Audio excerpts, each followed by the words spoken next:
And welcome back, everybody, to the Podcaster Nation. That's right. I said welcome back because I know you were just listening to our stuff and you came back because you wanted more. Folks, that was brilliant. It's a fantastic move. We have a lot more for you. Now, why do we have a lot more for you? Because this is the podcast that's about podcasters. It's for podcasters and it's done by podcasters. And our guest today, you guessed it, is a podcaster. You cracked the code. You really are brilliant. Thanks for showing up today. I appreciate you being here. This is the place where we all come together to rise each other up. And this is the place where the rising tide raises all ships. So let's get sailing. Bring in our guest for today, author and host of a podcast, author of the book, The CEO's Compass, Your Guide to Get Back on Track, host of the Drop In CEO podcast. Another book coming, which we may get to hear about that later. Please welcome Deb Coviello to the program. Deb, how you doing today? Roy, I'm just doing amazing. It's sunshine out there. I get to talk to somebody. I love talking, by the way. You'll hear about that later, but I'm just grateful to be able to talk about this wonderful work we get to do day after day, podcasting, connecting with people, and creating amazing value. So, again, thank you. Looking forward to the conversation. So am I, and I appreciate that. But before we get going, I have to tell you, I mean, I listened to your podcast, and now I'm hearing you in person. I could listen to you all day. You have a fantastic podcast voice. My goodness.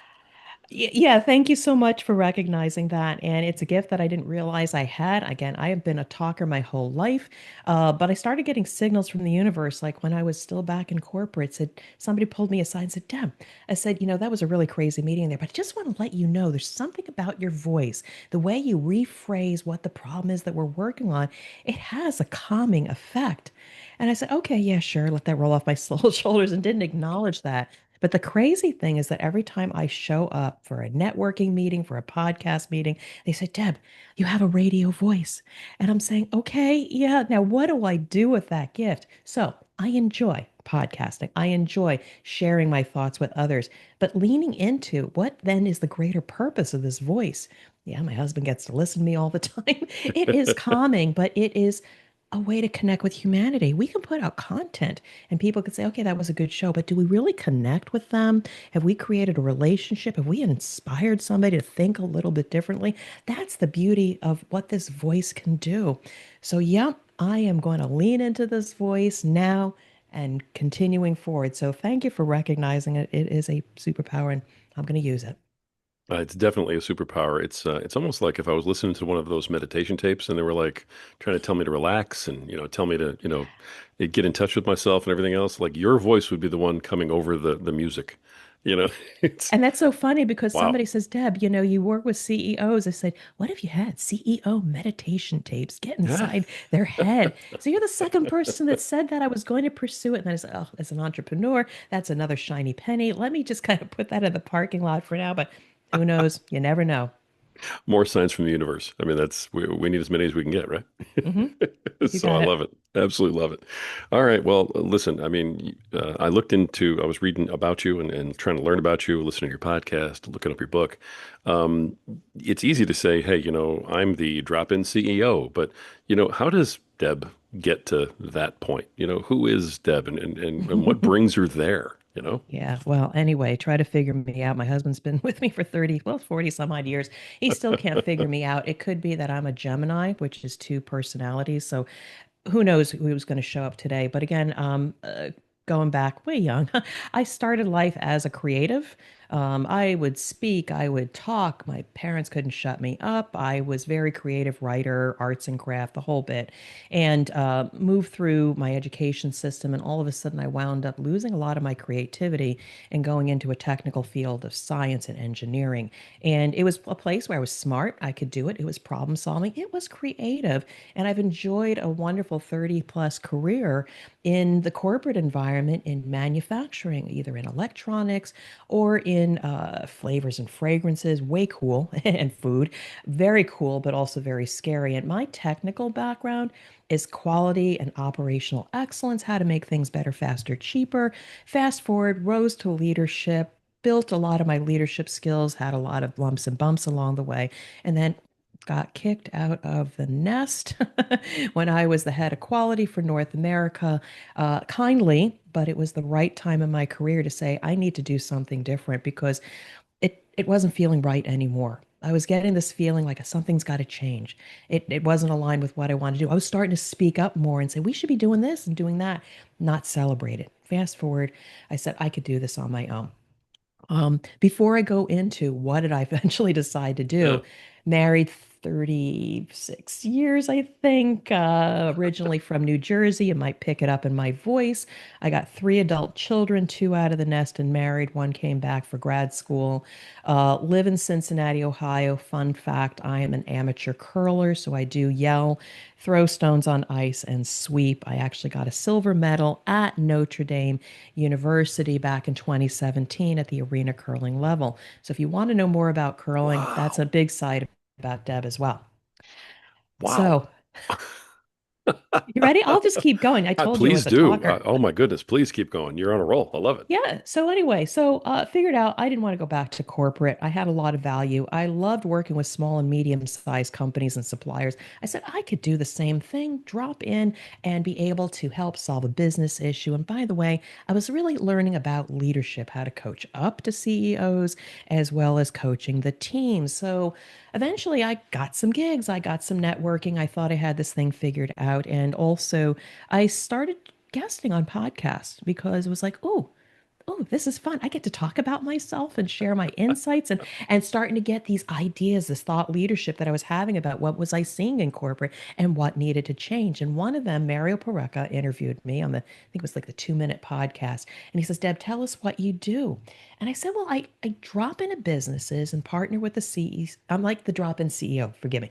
I'm like the drop-in CEO. I drop into businesses, partner with the C-suite leaders, solve the business issue, and also elevate the people for a lasting impact. And when I'm done, you pull me out. And he says that, Deb, where did that come from after the interview? It's brilliant. And I said, I don't know. It just came out of my mouth.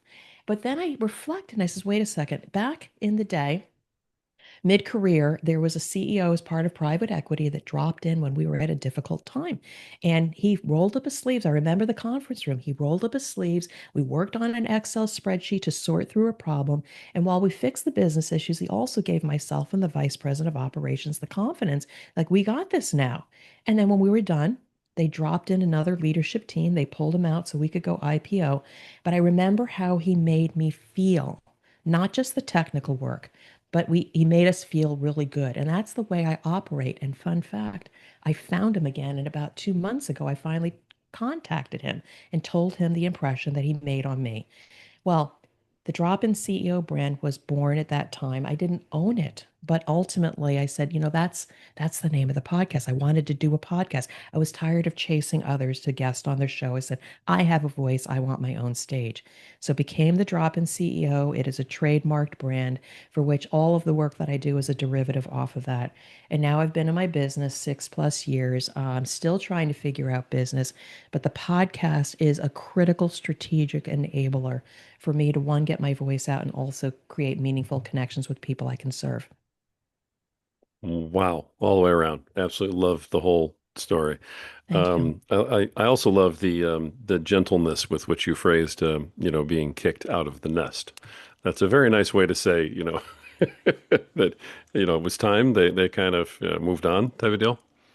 And the funny thing is that again, the circumstances are not important. It happened, but Sure. it was interesting that I didn't own that in the beginning. I was allowed to tell people. I actually defined my own timeline to transition out, and I started saying, "Hey, I just wanted to do something different. Maybe I just want to start my own business, go in a new direction." So that was a story I was allowed to tell everybody. But it wasn't until I worked with a branding person that it's like, wait, that makes you real. Everybody at some point in their career has had something happen to them that they Oh didn't yeah. see coming. And that's what makes me relatable. So we realized that, kicked out of the nest. That's what I say. That became part of my story because, again, out of that came wonderful things. Never look Nice. back. Yeah. Nice. Now, when that happened, you presented like that was kind of a catalyst towards you moving into owning your own thing. Had you been sort of moving into that before, or thinking about that before, or side hustle or anything, or was it like, well, now what do I do? I've been kicked out of the nest and I'm about to hit the ground. Well, the second thing that, well, now what do I do? Because being a child of the 80s and the corporate career, you're defined by your job and the corporate handcuffs. How are you going to make that kind of money again? So my husband says, "Are you going to go back to corporate?" I said, "Heck no." And the funny thing is, like within a week or so, I actually got some phone calls from people and I had interviews and I was like, "I don't want to go back." I was running away. And the interesting thing is, one of those interviews, they didn't hire me despite a wonderful interview. And I said, "Thank goodness." But I says, "If you can't find somebody, think about I could be an interim leader for you until you find the right person." Well, fast forward 5 months later, they said, "Deb, we need you. But you didn't hire me before because of you couldn't check the box on this thing." Well, that doesn't matter anymore. We're in crisis. We just lost a quality leader. We're in a food safety issue. And by the way, in 6 months, we're going to close the plant down. I need a leader now. So it was very interesting. So I ran away from corporate, but then now that I've gotten over myself, what then does that perfect situation look like? So again, talk to my husband. He's a little brash sometimes. It's that Irish and Italian coming out. He'll say things, but I have to think about what does he really mean? He loves me. Is for the right situation, whether it is contract work or consulting work or a position, it has to be a company that I love the people, that they've got this wonderful mindset, and they're agile and value what I can do and what I can do for them. And especially working for a CEO, let me be that drop-in partner with them to help them, one, with their mindset. They got to change a little bit. And then what is it that we can navigate forward to get them either to realize business growth or get rid of the crisis? So again, drop-in CEO, that's kind of what I do. But getting kicked out of the nest was probably the best thing. Yes, I ran away from corporate, but I'm not afraid of it. But I'm now defining my own path. Right. So corporate was not as unattractive when you were able to kind of set your own standards and set your own rules. True, because I'm old now. I'm older, and I don't have to follow the rules, having been liberated. Well, not that old. I got married really young, but I don't have to follow the rules anymore. And when I do, and I'm in a box, it's very constraining. So Yeah. once liberated and say, I can define how and when I work. That's when I came to the realization of it's not like whether it's corporate contract or consulting, but what are the characteristics of those relationships that I want to have? And how can I help them and how can I be enriched for them? I'm working for a wonderful small family company. I'm working for the CEO. They're out in Missouri. They're struggling, but oh my God, they got the best attitude. Every time we get on a conference call, guess what, Deb? We did this. I was like, woohoo. And my influence is helping to be that catalyst to move them forward. Because I know from past experiences, once we get through these business issues, they're going to realize business growth because customers have confidence in them. So again, that's if I do that in a corporate environment and I can be able to do that valuable work, I'm okay with it. Love that. So is it more consultative working along with a CEO to accomplish a goal and like training them, or is it replacing a CEO when they don't have one until they get one? So that I get asked about that, drop in CEO, Deb. So you become the CEO of a company. Are you threatening to the CEO? Are they getting walked out?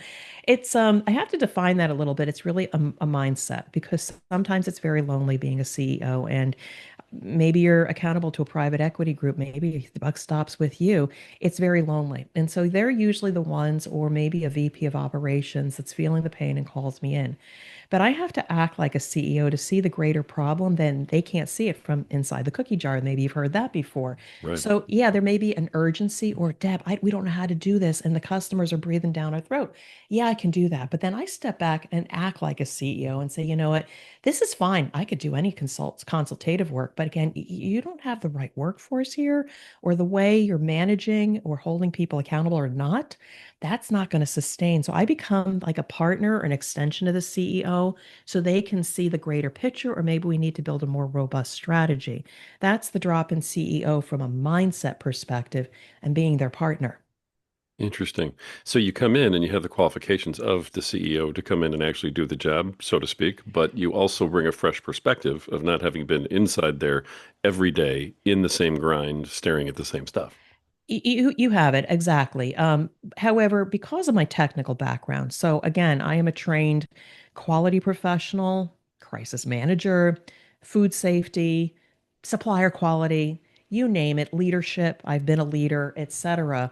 You can drop me in and plug and play. I can quickly assess the landscape and what needs to be done. So yes, it is CEO work, but usually with a particular mission for which my technical skills fills a gap.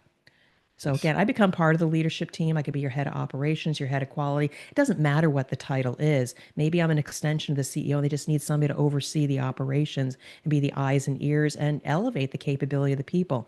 I don't want to be put in a box as to am I the CEO, an interim CEO, or what have you. It's whatever that CEO needs then to help them get through the issue. Nice. Nice. I appreciate the clarification too, because I would imagine Yeah. that to the CEO that clarification matters a lot. Yeah, I'm not a threat. I am a Right. guide. I am here to help you. I care about you. That's wonderful. Yeah, And as so, this is your own business. This is what it you've is. created, Yeah. and I can see the branding that you've put together with the books and the podcast and so on, which I absolutely love. It really looks like it Thank works. you. The what came first, the podcast or the books? I'm curious. Oh, well, Deb loves to talk, so it was a podcast. It's one of those things, as I said, like I said, within the first 6 months back in 2019, where I'm putting my brand out. I'm putting myself out there networking. Then I showed up on a podcast and said, I want to do this. I remember just visiting my mother. Like, I want to do a podcast. I just felt this energy, this draw to doing it. And I remember we were outside at her house and I was looking at a window and I was using my finger to kind of trace. I said, here's my podcast company, here's my coach, and here's my person that's going to help me with my social media marketing. And I drew this big circle and I was listening to the jingles that I was going to use for my intro, my outro music. It was just a burst of energy and exhilaration to say, I can do this, believing in myself. But the funny thing was, at that first solo episode, I couldn't push the button and record because then you had all that self doubt. Do I have anything that I can say that is meaningful? Will I flub my words? What if this doesn't work? I'd put all that energy and motion to commit to it, and it almost didn't happen. So, anyway, I started the podcast. It was the wild, wild west. I was interviewing anybody. I felt like a big dog, no strategy whatsoever. I'm just going to interview people. But funny thing was, I found a lot of my early business coaches, image, branding, video, etc. It was a great start. But after that, I'm showing up on LinkedIn. I'm showing up on podcasts, and people say, Deb, we love your content, but we don't know what you're about. You need a system, an approach.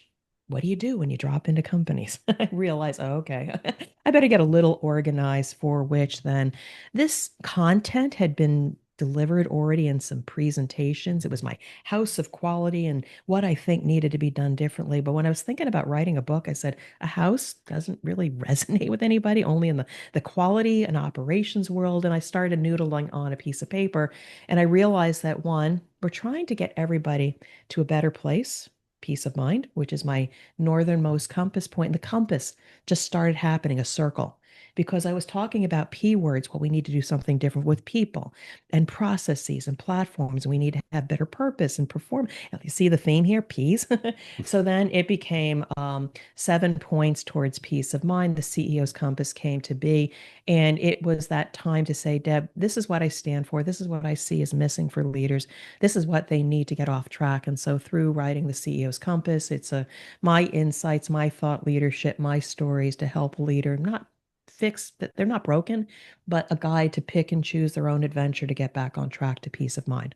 So it came a little Nice. bit later once I had a little time out there testing my content. Nice. I love that. So the book serves as, lead generation, but also as sort of almost resume, in terms of this is what I'm about, this is what I'm going to do, this is what I'm going to, install. Yeah, a little bit. I mean, in those last 10 years in corporate was really where I was coming into my own as a person, as a leader, what was missing. And it was during that time when I talk about peace of mind that I really experienced it. So again, quality manufacturing, you get a lot of lumps and bumps, you get yelled at and all that stuff. But along the way, there was one time we had a terrible customer complaint. And we're hurry scurry. We've paid the customer a lot of money. We're doing all our mitigating things. We're even creating a training video. And it was during this training video where we needed to take pictures and information about what to do so we don't screw up again.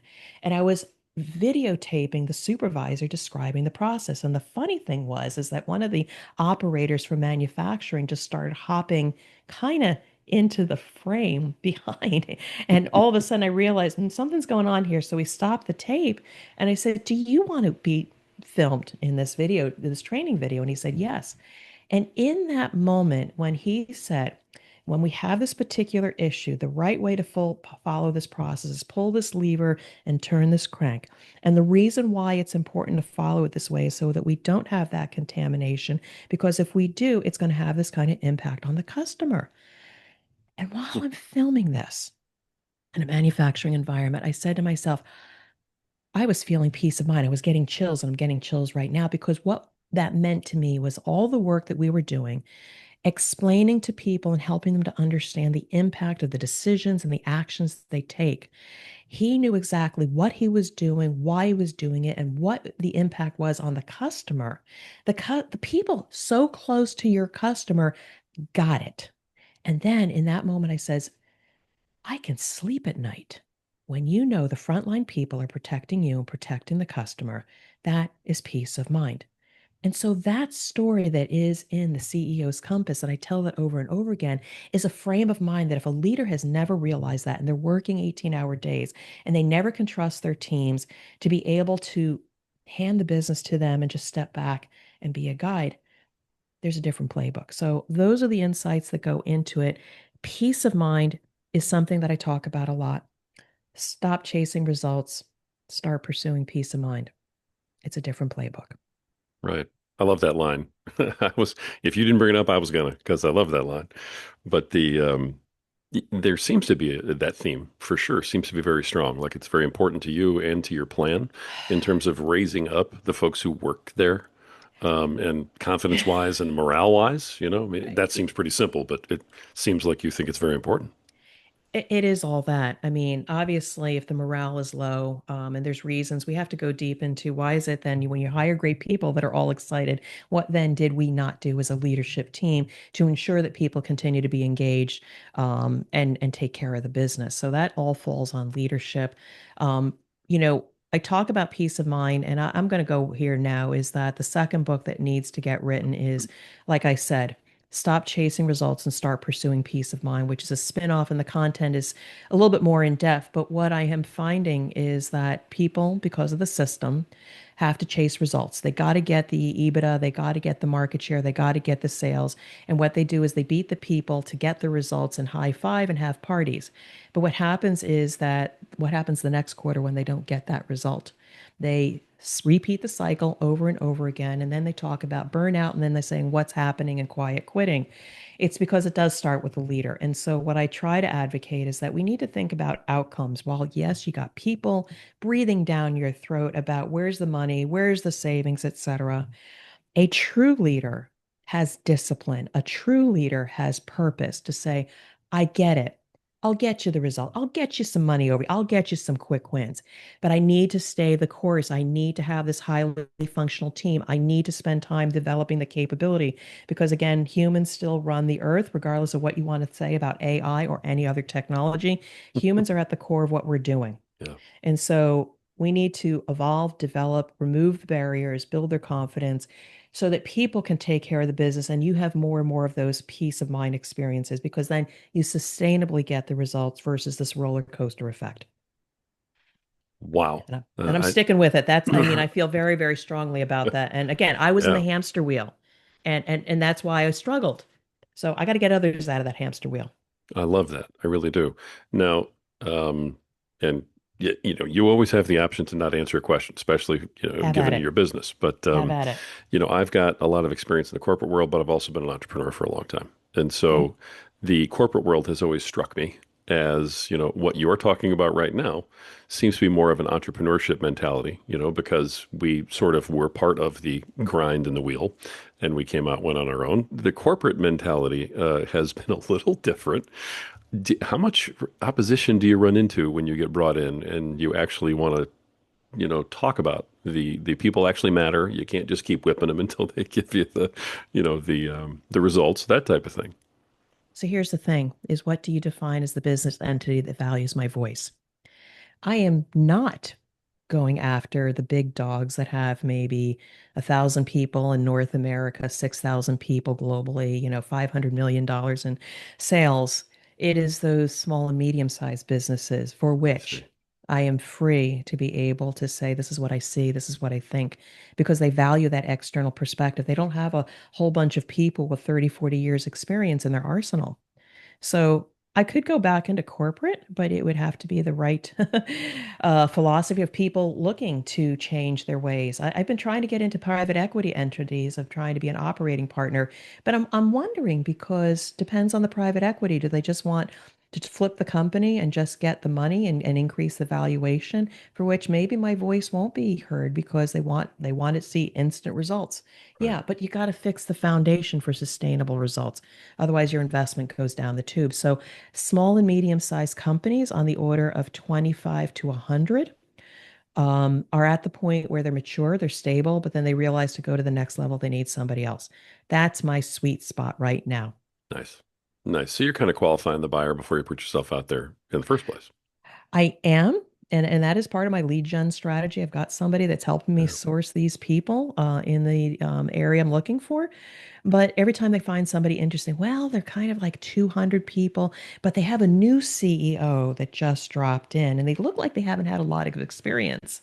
I say, that's where I might be able to help as well because they've been honored to be part of a bigger entity. And if they are aware they might need some help, let's start a conversation with them because maybe if we mind meld and move forward together, their first CEO experience might be good, even if it's a bigger entity. Because I've Sure. been there. Sure. Absolutely fascinating. I love what you're putting together. I can see why you're as successful as you are. So that's amazing. Well, It really thank you. is. And again, success is what you define it to be. I've never replaced completely my corporate salary. Okay. Just want to be truthful there. I have made a lot of money, but have I realized the same glory? No. But as an entrepreneur, what have I gained? I have gained a lot of time. I have Mm. gained years on my life and my health. I make enough, and I'm generally at a place where I'm getting to more to peace of mind. Because again, I was a hustler first few years in business, constantly going to network and going, I got to write this email, write that blog post. And I was still living the same corporate life, that hustle lifestyle. Yeah. I have ratcheted back a little bit, taking only specific conversations like with you, Rory, because I value talking about the value of podcasting here. Um, I hope to continue to grow my corporate, get to my corporate thing, but at the same time, I'm probably saving more money. I'm putting more money towards my 401k. We have to define what success looks like. I may look successful to others, and maybe I am. I think I am because I have my health, great relationships, etc., and I'm making enough money. And I love, but still looking to grow. Right. Right on. I could not have said that better myself. That's absolutely beautiful. In terms of the podcast, Yeah. since hey, this is Podcaster Nation, I should probably ask Hmm. you a little bit about the podcast. Sure. I've just been so enthralled with you and what you do that I could probably ask you 15 more questions about it, but yeah, I don't have enough time for that. So we better move on to the podcast. Okay. The podcast, obviously, it's branding and its credibility and it's all those things. And you do a magnificent job of hosting it. Very professional, with the personality interjected and really nice little shots. The people that you interview are entrepreneurs, business leaders, uh, executives. Yeah, thank you. It's I've narrowed down who I speak to over Hmm. time. We learn a lot in the podcasting journey, Oh yeah, but I am a little bit more targeted in the my audience. First, let's just think about my audience. That's who I'm serving, and myself as well. But my audience can be C-suite leaders, CEOs, VPs of operations, directors, mid-level managers who are looking for a support system, or an up-and-coming person that just is looking for a support system. So those are my audiences. I know in business you're supposed to focus on one demographic. I'm sorry, my content is applicable to other people. right, However, the people I'm looking for now, yes, I want to build a relationship with a C-suite leader. So their titles could be CEO, president, general manager, somebody who the buck stops with them. And I just want to get to know them, shine a light on their work, elevate the company that they're working for. And it's the start of building a relationship. Part two, the kind of person I might bring on is an entrepreneur that has gone out on their own. They have done amazing things, $100 million business. Now they're leaning into their thought leadership. I want other leaders to learn from them, learn about their product and service. It may be something they need, as well as just putting thought leadership out there because there's so many people out there that just work. and they got their thoughts, but they don't realize that they've got a voice to leave for the leaders later, you know? So I also do that, but then I also will bring on occasionally coaches, executive leaders who coach leaders because one, I learn from them. They share with me the trends. And you never know, whoever's listening might contact somebody that I've been on the show because it resonates with them. Right. And I have had a guest where somebody heard them who says, I think you would be good at this other company. And as a result of that, this VP, this COO, he now has a new job. So you never know who's listening. So it's that demographic of leaders that value alternative thoughts, leadership insights, and quite frankly, they just love the diversity of the industries and personalities and voices that I bring on the show. So C-suite leaders, entrepreneurs that have really made it. And sometimes I'll have coaches that really provide unique insight for CEOs or C-suite leaders that just need somebody to get inside their head. Nice. Nice. Well, I totally understand who you're bringing on now. Thank you for that clarification and why. Um, you seem like you really do enjoy it, though, still. I enjoy it because I have learned to be more in the moment. Just taking in what they say and not thinking so much about the interview plan. I'll always have questions ready to go. But Yeah. I have allowed myself to be in the moment and get wowed by what they're doing because out of the process, I might be inspired or it reinforces something I've recently learned. And then, even more so, and I'm a little bit behind about 10 interviews, when the podcast comes out, I listen again to every one of the shows. And sometimes what they say, and I'm listening to it at this point in time, resonates with me. And I'm like, oh my God, I needed to hear that. I needed to hear about their personal challenge because I'm going through the same thing right now. So there's a personal interest in that connecting with humanity and just getting value myself. And then there's the value of I've had so many people say, "Oh, I love that guest and the diversity." And Deb, I listened to that solo that you did, and because of what you said, I tried out this new thing and I got that purchase order from that customer. These little wins, which I used to dismiss because I was a hustler, yeah, fine, move on, all these little wins are validating. Like I am connecting with humanity on my little stage or a big stage. You never know who's listening, who I'm impacting. But when I do get a chance to meet somebody that's listened to me, and thank you, Roy, for listening to the show, I realize I am making a difference and that fills my soul. That's why I do. But again, the strategic part also relationships, referral partners, potential business, credibility for the people that I bring on the show. It's all part of the strategy Yeah. and selfish value. Oh, it's win-win. It's the rising tide raises all ships. It's exactly what we talk about here in the show. Mhm. So, I love what you're doing. The now you mentioned solo episodes. Yeah. Most of what I, of course, heard was interview episodes, but you Yeah. do interject the occasional solo episode. Is that a planned, like, hey, every so many episodes I'm going to throw one in, or is it sort of just I have something I need to say, I want to get this out, and you go for it? Yeah, that's an interesting topic. And, hey, it's my podcast. I can do whatever the heck I want. Of And I course you have can. gone through seasons. So when I first started out, I was interviewing just once a week, all guests. And then it was like, oh my God, I love interviewing, but I got 6 months of pipeline. I need to go twice a week. Then I said, well, let me start doing solos. So I would do solos like every other week. And then I just did guest interviews again. And what happens, people were starting to say to me, Deb, we love how you talk to the guests, you share your thoughts, like you said, but we miss your voice. And so for a brief time, I was just doing recording Zoom videos and putting them on YouTube. By the way, for over a year now, I'm on YouTube because some people like to consume the podcast via video.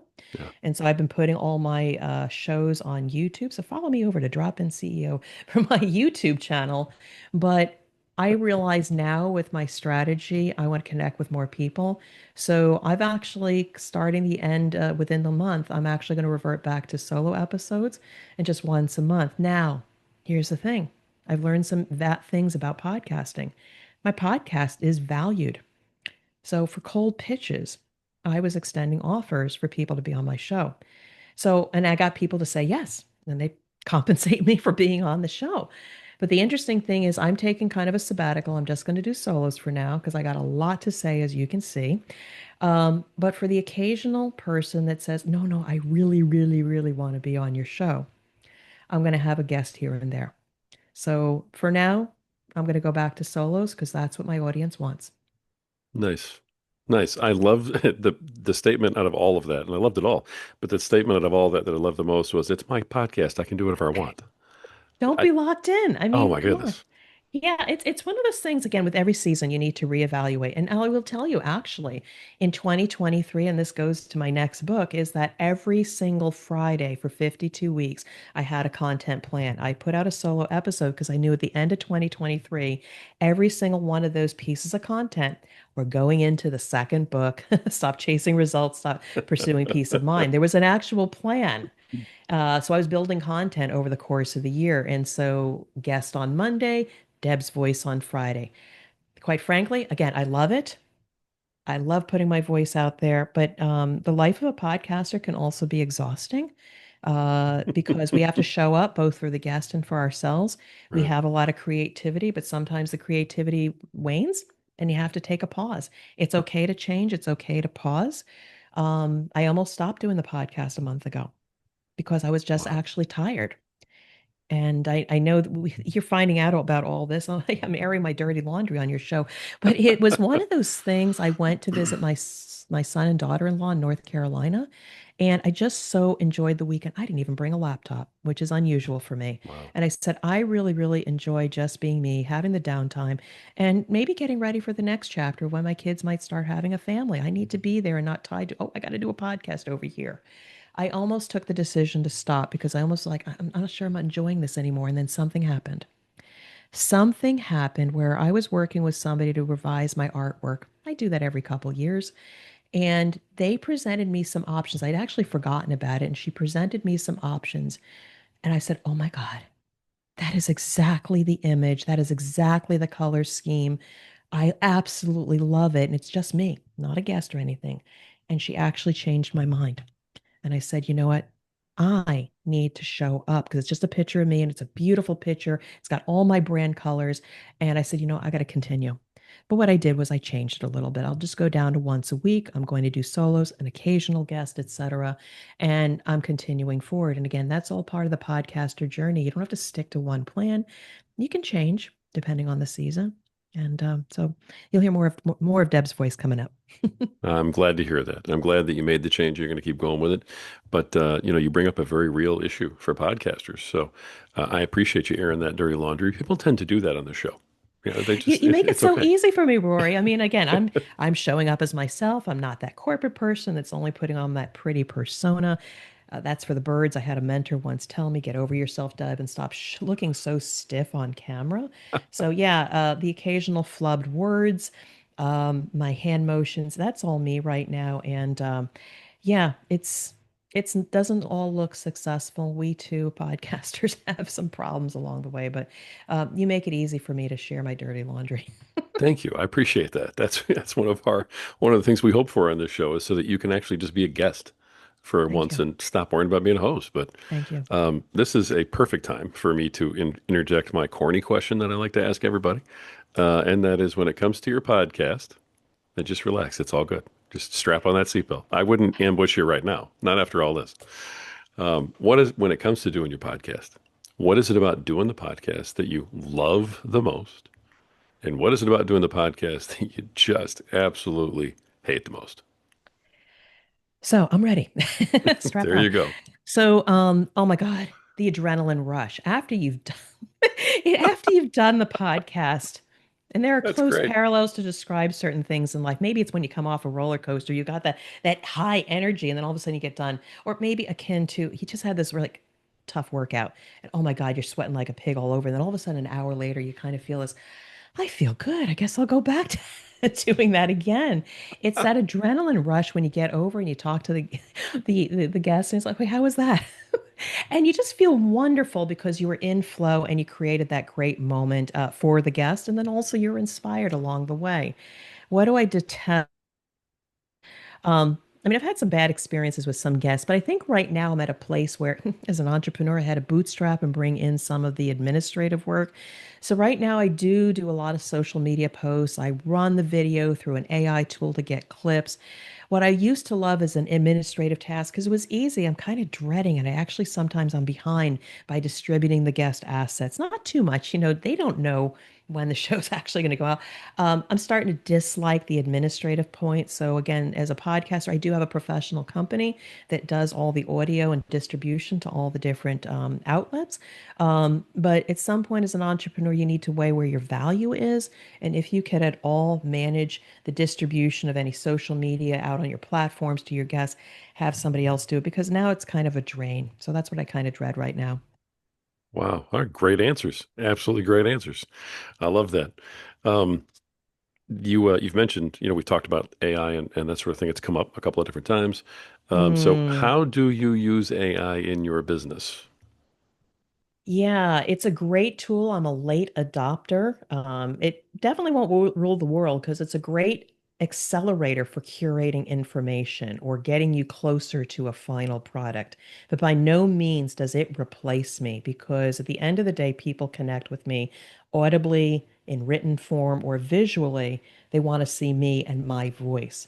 So I'll use AI occasionally. Like if I'll do a solo episode, that's not really done. I don't get show notes for that. No, actually, when I do solos, I'll run it through an AI tool and take a look at it because I don't need to spend time curating the essence of it. But at the same time, anytime I put out any content that's generated by I read it and I change it to my words. Like, what would Deb say? Like, I'll put Yeah. stuff on social media and it's like, hey, catch us. There's phrases that come forward that are nice, but that's not Deb talking. I think people see through it. Now, where it's really helped me is the video clips. People really resonate with video of the podcast, whether it's the full Yeah. length video or the AI, the shorts that you put out on YouTube. YouTube seems to be my secondary playground right now. And the algorithm loves the shorts. So I've got an AI tool that takes my video, chunks it down into, and even rates it. Boom, boom, boom. I can look through. Yep, yep, yep, yep. That's a good talking point. And then I've got this content that I can instantaneously put out. I was dreading being a video editor. I didn't want to hire one. AI has made my life easier. Is it perfect? No, but good enough to get my content out in different ways. So AI has helped me. Occasionally, it helps me on a consulting gig. Like if I don't want to create something new, like, hey, give me a strategy for this particular problem. AI gets me a starting point.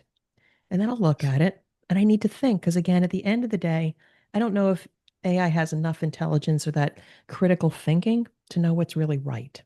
It's Hmm. just a curation of information. So it's like you celebrate the technology, but move with caution and use it in the most effective way. Yeah. And I love that you're personalizing it. You're going back and taking it and saying, hey, this is great. And it's a great starting point. I think Yeah. that's amazing right there.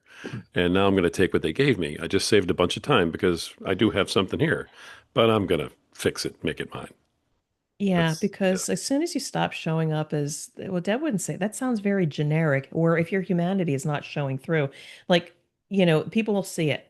And it's interesting, a quick story about my book, The CEO's Compass. One of my phrases, it's actually a quote that I created, was clarity amidst chaos cuts through the noise. Again, how I see situations and I bring the clarity and I lower the temperature. But one of the words that I have in there is amidst, AMIDST. And my editors for the book said, no, it needs to be a mid, AMID. And I said, no, that's not what I say. I say clarity amidst chaos cuts through the noise. You're not going to change my words. And again, what we say, our brand, our words are so important to capture. Hirsch Ruffin was one of my recent brand coaches that we took my brand and we retooled it. He was the one that helped me get courageous about saying kicked out of the nest. And also, these are your words, Deb: lift, light, and lead, clarity amidst chaos. You got to capture what's unique about yourself when it comes to positioning yourself as an entrepreneur or thought leader. You don't want to parrot anybody else. Capture your unique thoughts and use those words because that's what's going to make you stand out or what you're known for. Deb's that person. She's the drop-in CEO. Clarity amidst chaos. Lift, light, lead. You need to stand out, and that's what I'm sharing. That's very powerful. I love how you keep throwing these little things out there like they're just asides almost, but they're just absolutely powerful things you keep dropping.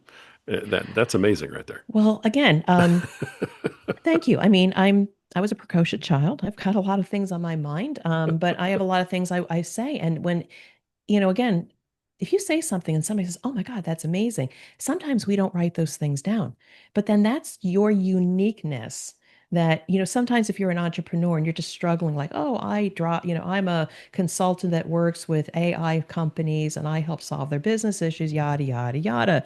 You're boring and you don't stand out. Thank you to Dory Clark that wrote the book, Stand Out. You need to figure out what makes you different in order to be recognized for your value. So, uh, write down your words. If you say something, oh, this is an archaic word, pithy, super kind of cool, and somebody says, oh my God, where'd you get that from? Write these down because little by little, as you pull out your notebook or your napkins, you're going to look at this stuff and say, wow, people really get me. Or wow, that's what I stand for. Or you know what? That's a whole TED Talk topic.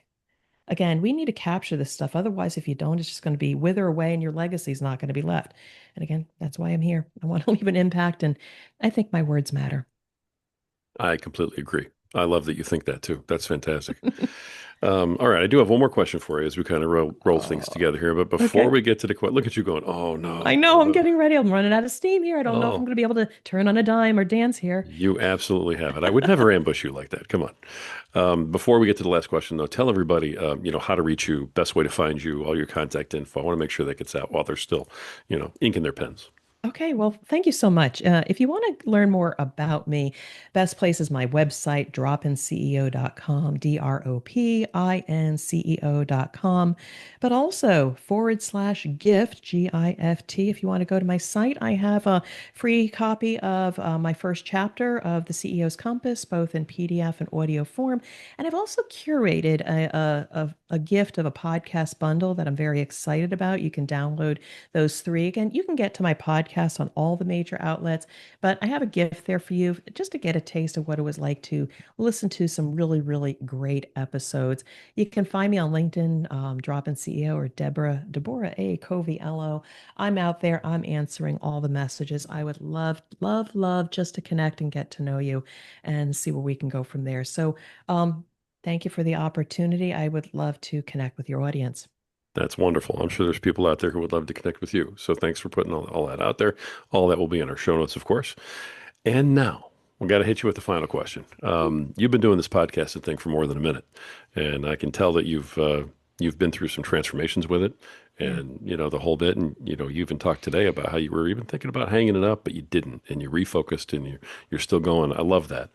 What advice do you have for podcasters who are out there that are just not quite where you are yet? Hmm. Well, don't compare yourself to the Joneses.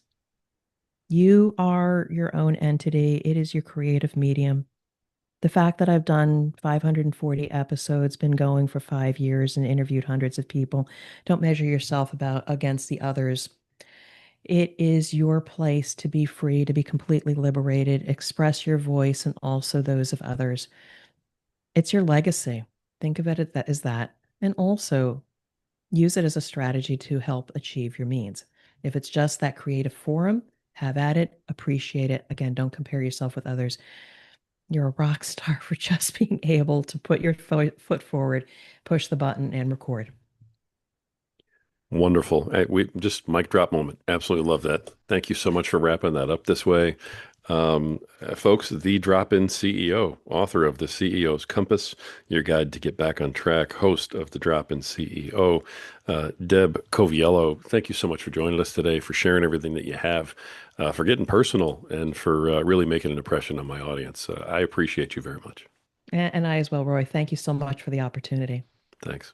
Folks, that was another awesome episode of The Podcaster Nation. And the reason we have such powerful podcasters come on here is because this is the podcast that's about podcasters. It's for podcasters and it's done by podcasters.